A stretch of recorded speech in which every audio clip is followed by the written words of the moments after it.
Hey guys, all right, I'm back at it, working on it. I've got a lot of work to do yet on the tanks. I'm hoping today to get the Jstiffener on the one tank done, as well as basically finish closing up the side of it.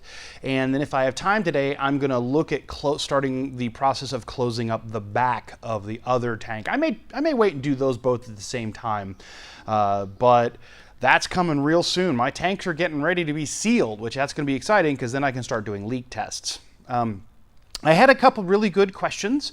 Michael brought up in one of the other threads that I had talked about these, what I called baffles in the bottoms of the tank on the inside, and he pointed out that no, those aren't actually baffles. What those are stiffeners designed to transfer the weight of that 100+ pounds of fuel that's in there to the ribs to keep that skin from bowing. These are on the bottom of the skin. Excellent point, Michael. I hadn't thought of that. Makes perfect sense, and I'm 100% sure you are correct. So thank you for that input. I appreciate it. Another user asked if I had any fear of if in the event, for whatever reason, you don't fully clean the inside of the tank out, you don't get all the goop out or whatever, and there's some floating around in there, or what if you just pour, when you're pouring gas in, something comes out of the tank. If I had any fear of maybe something breaking free and getting lodged in the engine, or just causing havoc. And the answer is maybe a little, but no, there's a first line of defense. And that first line of defense is this screen.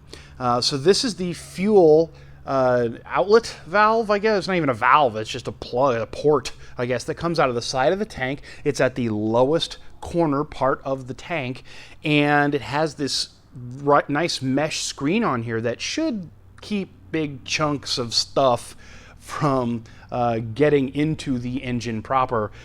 Is it possible for something much smaller to get through this screen? Yes, but hopefully it would just combust and be shot out the exhaust. I don't know what happens at that point. It'd have to be pretty bad.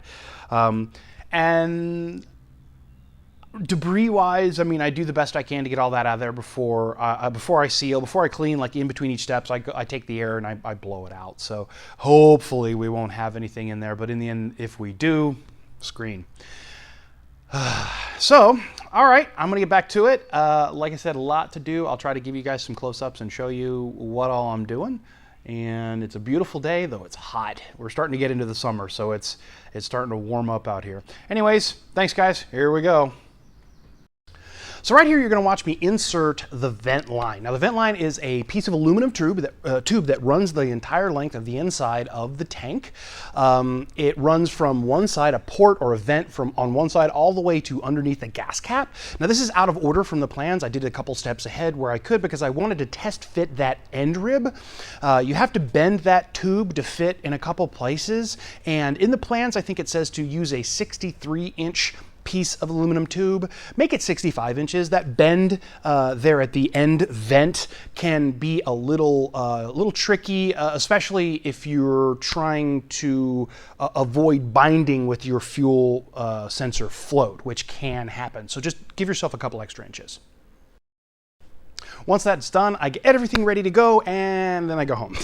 You can see the sudden shirt change from red to white. That's because it's the next day. But I got everything ready to go, and you'll see me pacing back and forth as I'm twisting the canister of Proseal, getting it mixed. I cut most of that out. But then, just like the ribs, I go over it. I apply a line of Proseal along the inner skin where I had prepared it, where the Jstiffener is going to go, and I go back over the whole thing with a popsicle stick to kind of smear out again on my work area, doing the best I can to not make an unholy mess. And then I take the Jstiffener and I put it in the holes along the ribs, and I slide it as best as I can, kind of pulling it away from the skin. It still kind of pushes a little bead of Proseal along, but do the best you can. It will make a little bit of a mess, but what do you do?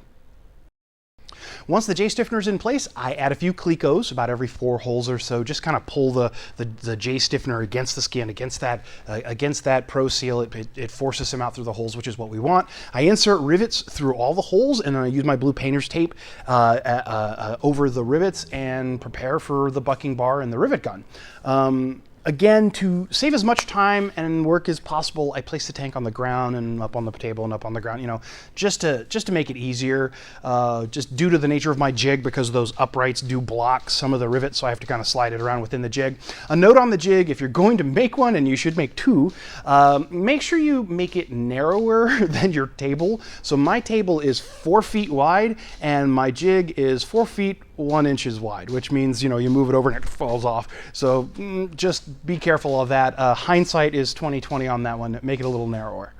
Once I get the Jstiffener all riveted in, I start applying the Proseal to where the tank attached bracket lives. That's this guy right here.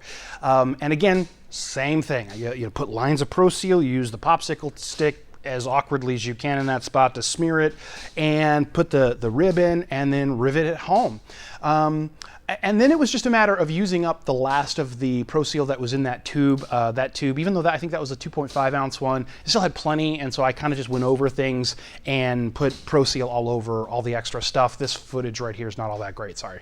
So while I wait for all the Proseal in here to set and dry and not be tacky, though it's been a day, so it's already kind of not tacky at all, in fact, so it may be set, but I'm still going to give it a couple more days. I'm going to work on this fuel sender. Going to have to pull out these screws and seat this sucker in here, and it only goes in one way, thankfully. These 5 holes are offset such that you can't put it in, you know, with them off or in the correct place and have it correctly fit. So good job, Vans. Going to work on that, and then work on getting this little swing arm and the float, which is over there, to sit in here correctly, so that at full it's full and at empty it's empty, and it doesn't actually stop by hitting the sides of the tank. So that's what I'm going to be working on there. One thing I'm curious about, and I need to ask Vans this, is if I need to put Proseal over this guy, you know, and like seal it in, or if this rubber grommet is enough. I don't know. I kind of think it might not be. So, boy, I really screwed these in here. So that's something else I'm going to have to get with somebody on, is the correct way to seal this guy, this hole, you know, because again, this sits here, and then this guy and this guy. On this one, on the other tank, I just gooped the hell out of it, and that works, but it didn't occur to me whether or not this is something I was ever going to need to take off. I don't think so. Same with this. I'm going to put this in. This is where the primary fuel, this is, I think, the return, and this is where the fuel comes out. I think, again, I'm going to screw this on, use you know, plumber's tape or whatever inside there for the threads, and then just goop the shit out of it, and that should, in theory, be sealed. So lots of work to do, and it is about to rain something fierce. Yay.